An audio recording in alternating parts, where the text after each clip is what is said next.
시대의 소망 73장 너희는 마음에 근심하지 말라. 세 번째 시리즈를 시작합니다. 성령에 대하여 예수께서는 그가 내 영광을 나타내리라고 말씀하셨다. 구주께서 당신의 사랑을 표명하심으로 아버지를 영화롭게 하려고 오신 것처럼 성령께서도 당신의 은혜를 세상에 나타내심으로 그리스도를 영화롭게 하셔야 하였다. 바로 하나님의 형상이 인간에게 재현되어야 한다. 하나님의 명예, 곧 그리스도의 명예는 당신의 백성의 품성을 온전케 하는 것과 관련되어 있다.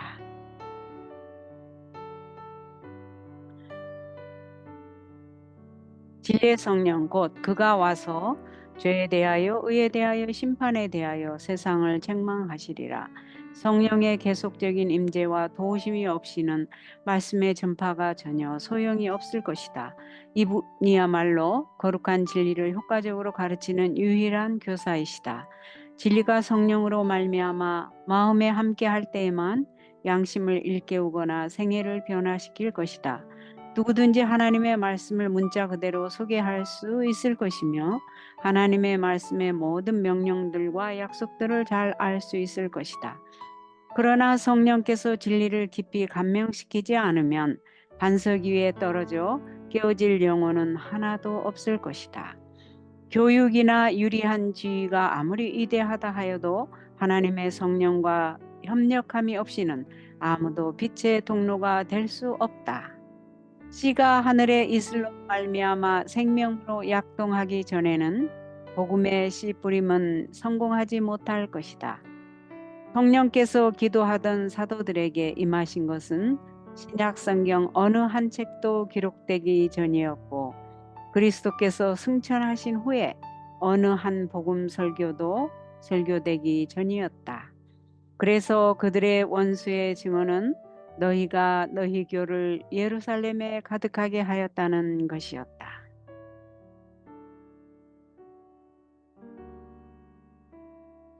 그리스도께서는 당신의 교회에 성령의 선물을 약속하셨는데 이 약속은 처음 제자들에게 해당되었던 것처럼 우리에게도 해당된다. 그러나 모든 다른 약속들처럼 이 약속도 조건하에 주어진다. 주님의 약속을 믿고 주장한다고 호언하는 자들이 많다. 그들은 그리스도에 관하여 성령에 관하여 말하지만 아무런 유익을 얻지 못한다. 그들은 거룩한 능력의 지도와 제재를 받도록 영혼을 복종시키고자 하지 않는다. 우리가 성령을 사용할 수 없다. 성령께서 우리를 사용하셔야 한다. 성령을 통하여 하나님께서는 당신의 백성 안에 자기의 기쁘신 뜻을 위하여 소원을 두고 행하게 하신다. 빌립보서 2장 13절의 말씀이네요. 그러나 많은 사람이 여기에 복종하지 않을 것이다.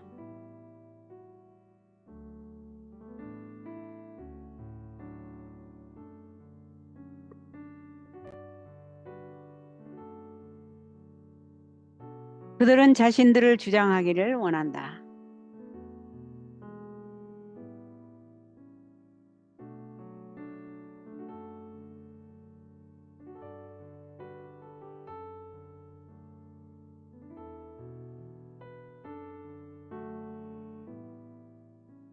이것이 바로 저희가 하나님의 선물을 받지 못하는 이유이다. 오직 겸손히 하나님을 섬기며 그분의 은혜와 지도를 기다리는 자들에게만 성령을 주신다. 오직 겸손히 하나님을 섬기며 그분의 은혜와 기도를 기다리는 자들에게만 성령을 주신다. 하나님의 능력은 그들의 요청과 수용을 기다린다.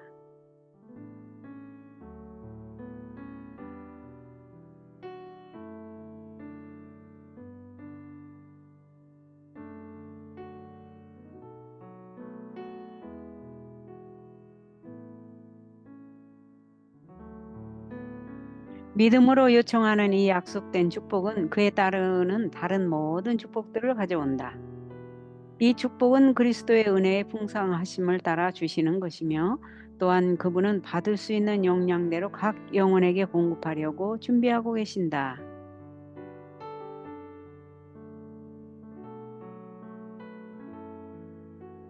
믿음으로 요청하는 이 약속된 축복은 그에 따르는 다른 모든 축복들을 가져온다. 이 축복은 그리스도의 은혜의 풍성하심을 따라 주시는 것이며 또한 그분은 받을 수 있는 영향대로 각 영혼에게 공급하려고 준비하고 계신다. 제자들에게 이야기하실 때에 예수께서는 자신의 고통과 죽음에 대하여 아무런 슬픈 빛도 보이지 않으셨다.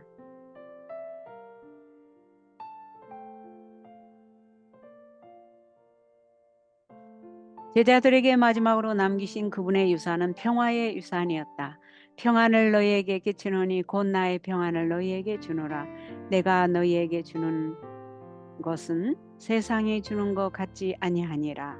너희는 마음에 근심도 말고 두려워하지도 말라고 예수께서 말씀하셨다. 요한복음 14장 27절에 나오는 말씀, 성경 말씀이죠. 다락방을 떠나시기 전 구주께서는 찬양의 노래로 그분의 제자들을 인도하셨다. 그분의 음성은 어떤 비통한 만가의 곡조가 아니요 다음과 같은 유월절 찬송의 즐거운 곡조였다. 모든 나라들아 여호와를 찬양하며 너희 모든 백성들아 저를 찬송할지어다. 우리에게 향하신 여호와의 인자하심이 크고 진실하심이 영원함이로다. 할렐루야. 시편 117편.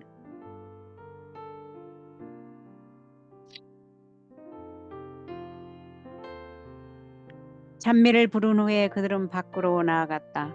그들은 혼잡한 거리를 지나 성문을 통과한 후 감람산으로 나아갔다.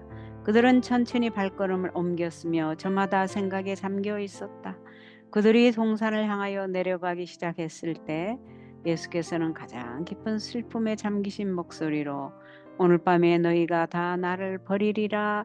기록된 바 내가 먹자를 치리니 양의 떼가 흩어지리라고 말씀하셨다. 제자들은 슬픔과 놀라움으로 이 말씀을 들었다. 그들은 가버나움의 회당에서 그리스도께서 자신을 생명의 떡이라고 말씀하셨을 때에 얼마나 많은 사람들이 당신을 버리고 돌아갔던가를 기억하였다. 그러나 그때 12 제자들은 자신들이 불충실하지 않음을 보여주었다. 그의 형제들을 대표하여 말하면서 베드로는 그리스도에 대한 그의 충성심을 선언하였다. 그때 구주께서 내가 너희 12를 택하지 아니하였느냐? 그러나 너희 중에 한 사람은 마귀니라고 말씀하셨다. 다락방에서 예수께서는 12 중에 한 제자가 당신을 배반할 것과 베드로가 또한 당신을 부인할 것이라고 말씀하셨다. 그러나 지금 그분의 말씀은 그들 모두를 포함한다.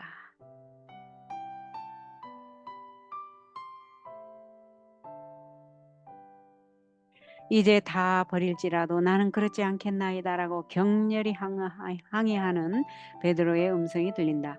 다락방에서 그는 주를 위하여 내 목숨을 버리겠나이다라고 선언하였다. 예수께서는 이미 그가 바로 그 밤에 자기의 구주를 부인할 것이라고 그에게 경고하셨다. 이제 그리스도는 그 경고를 반복하신다. 내가 진실로 네게 이르노니 오늘 이 밤 닭이 2번 울기 전에 네가 3번 나를 부인하리라. 그러나 베드로는 다만 힘있게 말하되 내가 주와 함께 죽을지언정 주를 부인하지 않겠나이다 하고 모든 제자들도 이와 같이 말하였다. 그들은 자기 과신에 빠져 그들을 아시는 그분의 반복된 말씀을 부인하였다. 그들은 시험에 대처할 준비를 갖추지 못했으며 시험이 그들을 덮칠 때에 자신들의 연약함을 깨달을 것이었다.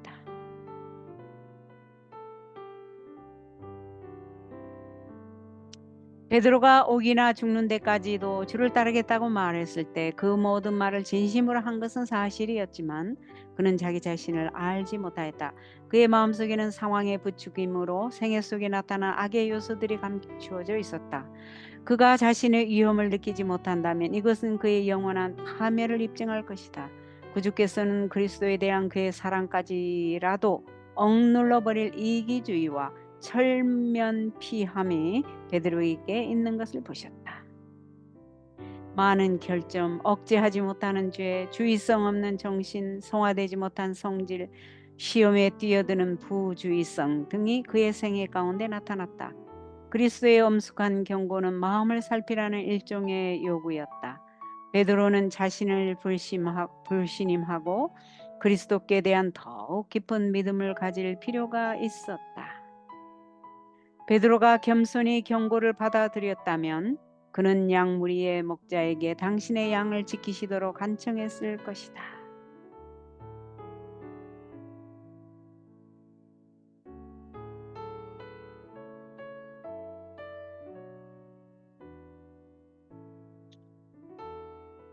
갈릴리 바다에서 그가 빠지려고 할 때 그는 주여 나를 구원하소서 하고 부르짖었다. 그때 그리스도께서 손을 내밀어 그를 붙들어 주셨다. 그와 같이 만일 그가 진심으로 나를 나 자신에게서 구원하소서라고 예수께 부르짖었다면 그는 보호받았을 것이다. 그러나 베드로는 불신임을 받고 있다고 느꼈으며 그것은 가혹한 일이라고 생각하였다. 그는 벌써 마음이 상해 더욱더 자신을 고집스럽게 과신하게 되었다.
예수께서는 불쌍히 여기는 마음으로 당신의 제자들을 바라보셨다. 예수께서는 그들을 시련에서 구원할 수 없었으나 그들을 고독하게 버려두지 않으셨다. 예수께서는 무덤의 속박을 깨칠 것이며 그들에 대한 당신의 사랑은 약해지지 않으리라고 그들에게 약속하셨다. 예수께서는 그러나 내가 살아난 후에 너희보다 먼저 갈릴리로 가리라고 말씀하셨다. 주를 부인하기 전에 그들은 용서의 보증을 받았다. 그분의 죽음과 부활 후에 그들은 용서를 받았다는 것과 그리스도에게 소중하였다는 사실을 알았다.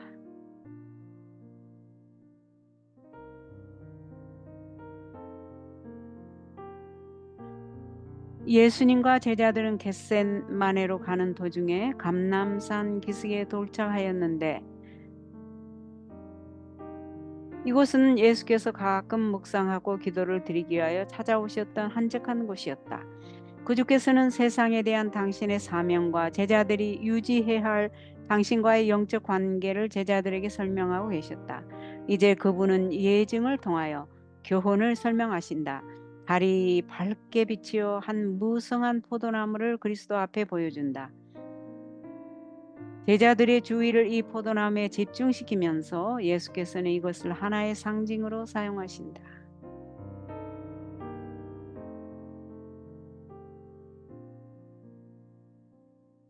내가 참 포도나무요 라고 예수께서 말씀하신다. 우아한 종려나무나 높이 자란 백향목이나 강한 참나무를 선택하시는 대신에 예수께서는 덩굴이 달려있는 포도나무를 취하여 자신을 나타내신다. 종려나무, 백향목, 참나무는 홀로 서 있다. 이 나무들은 아무런 지지도 필요 없다. 그러나 포도나무는 시렁을 감고 하늘을 향하여 올라간다. 그와 같이 인성을 쓰신 그리스도는 거룩한 능력에 의지하셨다. 내가 아무것도 스스로 할 수 없노라고 그리스도께서는 선언하셨다.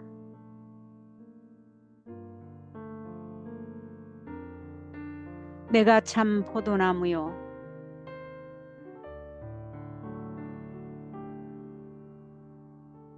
유대인들은 항상 포도나무를 가장 고상한 식물이며 힘있고 뛰어나며 열매 잘 맺는 모든 것의 상징이라고 생각하였다. 이스라엘은 하나님께서 약속의 땅에 심으신 포도나무로 대표되었다. 유대인들은 그들의 구원의 희망을 그들이 이스라엘과 연결된 사실에 근거를 두었다. 그러나 예수께서는 내가 참 포도나무라고 말씀하신다.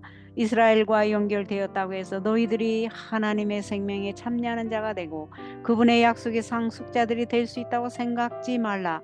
나를 통하여서만 영적 생명을 받을 수 있다.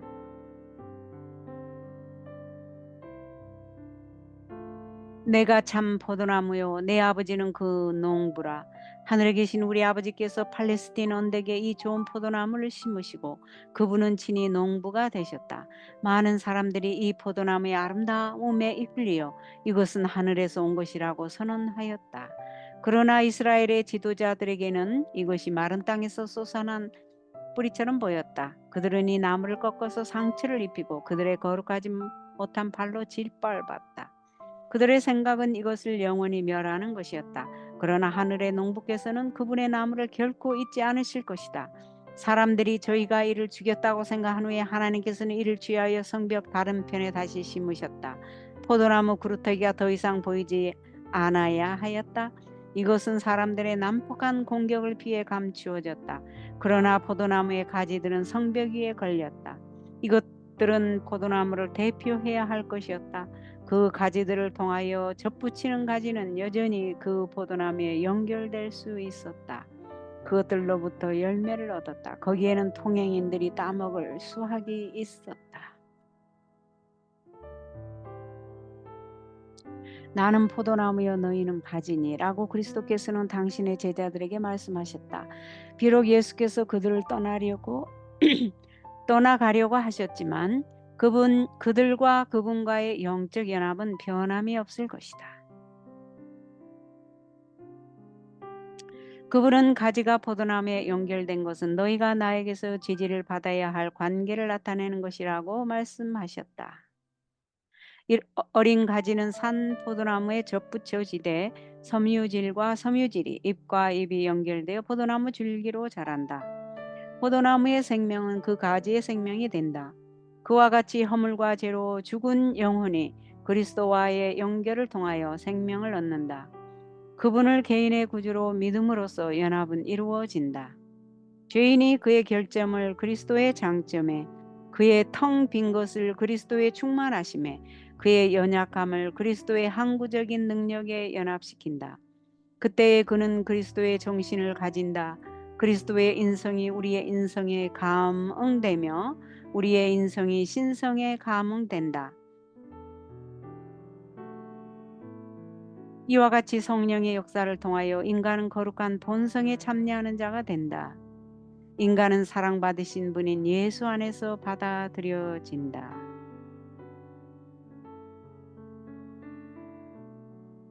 한번 이루어진 이 그리스도와의 연합은 지속되어야 한다. 그리스도께서는 내 안에 거하라 나도 너희 안에 거하리라. 가지가 포도나무에 붙어 있지 아니하면 절로 과실을 맺을 수 없음 같이 너희도 내 안에 있지 아니하면 그러하리라고 말씀하셨다. 이것은 우연한 접촉이거나 또는 분리와 연결이 무상한 그런 결합이 아니다. 가지가 산 포도나무의 한 부분이 된다. 뿌리에서 가지로 생명과 힘과 과실의 풍성함을 전달하는 일은 끊임없이 계속된다.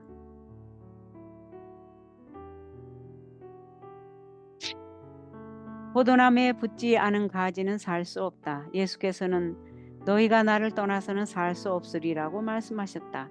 너희가 나에게서 받은 생명은 계속적인 교통을 통해서만 유지될 수 있다. 내가 없으면 너희는 단 하나의 죄도 이길 수 없고 조그마한 유혹이라도 물리칠 수 없다. 내 안에 거하라 나도 너희 안에 거하리라. 그리스도 안에 거한다는 것은 그분의 성령을 계속적으로 받아들여 그분의 봉사 사업에 전적으로 복종하는 생애를 의미한다. 교통의 통로는 인간과 하나님 사이에 계속적으로 열려 있어야 한다. 포도나무 가지가 산 포도나무에서 수액을 계속적으로 빨아 올리는 것처럼 우리도 예수께 매달려서 믿음으로 능력과 그분의 품성의 완전하심을 받아야 한다.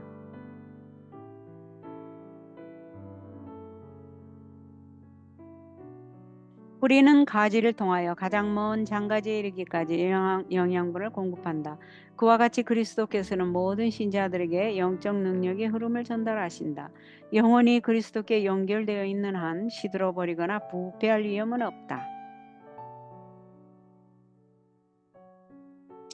포도나무의 생명은 가지에 달린 향기로운 열매 가운데 명백히 나타날 것이다. 예수께서는 저가 내 안에 내가 저 안에 있으면 이 사람은 과실을 많이 맺나니 나를 떠나서는 너희가 아무것도 할 수 없음이라고 말씀하신다. 우리가 하나님의 아들을 믿는 믿음으로 살 때에 성령의 열매가 우리의 생애 가운데 나타날 것이며 한 사람도 잃어버림을 당치 않을 것이다.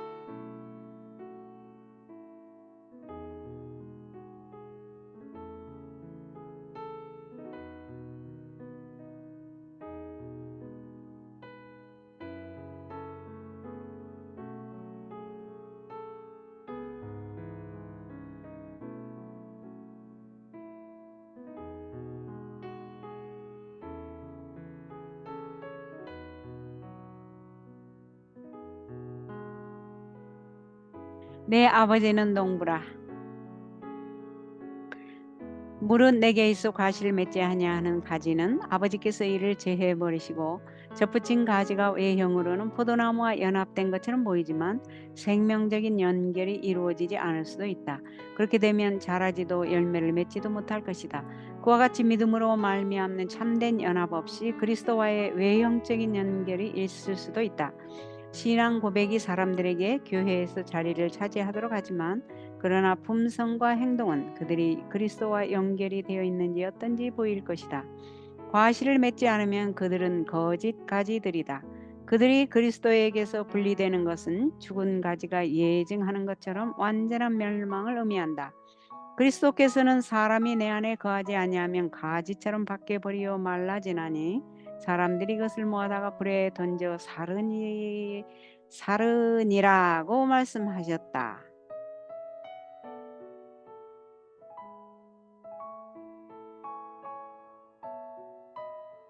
무릇 과실을 맺는 가지는 더 과실을 맺게 하려 하여 이를 깨끗하게 하시느니라. 예수님을 따라다닌 선택받은 12 제자로부터 한 제자는 시든 가지로서 곧 찍어버림을 당할 것이며 나머지 제자들은 진정하는 칼에 쓰라린 시련을 통과해야만 하였다. 예수께서는 엄숙하고도 친절하게 농부의 의도를 설명하셨다. 가지를 치는 일은 고통을 유발할 것이지만 칼을 대시는 분은 아버지이시다. 아버지께서는 난폭한 손으로나 무관심한 마음으로 일하지 않으신다. 땅에 늘어지는 가지들이 있다. 이것들은 덩굴이 땅의 지주에 붙지 않도록 잘라버려야 한다. 그것들은 하늘로 뻗어 나아가야 하며 그들의 지주를 하나님 안에서 찾아야 한다. 과실로 가야 할 생명의 수액을 빨아들이는 과도한 잎들은 잘라버려야 한다. 의의 태양에 치료하는 광선이 활동 공간을 넓혀주기 위해 웃자란 것들은 잘라야 한다. 잘려야 한다. 농부는 과실이 알차고 더욱 많이 열리도록 하기 위하여 해롭게 자란 가지는 잘라버린다. 예수께서는 너희가 과실을 많이 맺으면 내 아버지께서 영광을 받으실 것이라고 말씀하셨다. 하나님께서는 그대를 통하여 당신의 품성의 거룩함과 자비와 동정을 나타내시기를 원하신다. 그러나 구주께서는 제자들에게 열매를 맺도록 노력하라고 명령하지 않으신다. 너희가 내 안에 거하고 내 말이 너희 안에 거하면 무엇이든지 원하는 대로 구하라. 그리하면 이루리라고 예수께서는 말씀하신다. 말씀을 통하여 그리스도께서 그분의 추종자들 속에 거하신다. 이것이 그분의 살을 먹고 그분의 피를 마시는 것으로 표현된 그와 같은 생명의 연합이다. 그리스도의 말씀은 영이요 생명이다. 말씀을 받아들임으로 그대들은 포도나무의 생명을 받는다. 그대들은 하나님의 입으로 나오는 모든 말씀으로써 살 것이다. 마태복음 4장 4절. 그대들은 하나님의 입으로 나오는 모든 말씀으로 살 것이다. 마태복음 4장 4절 말씀입니다. 그대들 안에 있는 그리스도의 생명은 그분 안에서처럼 동일한 열매를 생산한다. 그리스도 안에 살고 그리스도에게 부착되어 그리스도의 지원을 받으며 그리스도에게서 영양분을 흡수한다면 그대는 그리스도의 모습을 닮은 열매를 맺을 것이다. 아멘.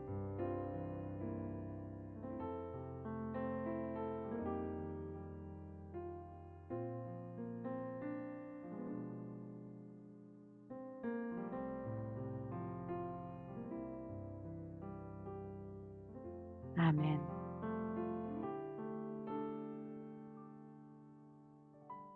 그리스도 안에 살고 그리스도에게 부착되어 그리스도의 지원을 받으며 그리스도에게서 영양분을 흡수한다면 그대는 그리스도의 모습을 닮은 열매를 맺을 것이다.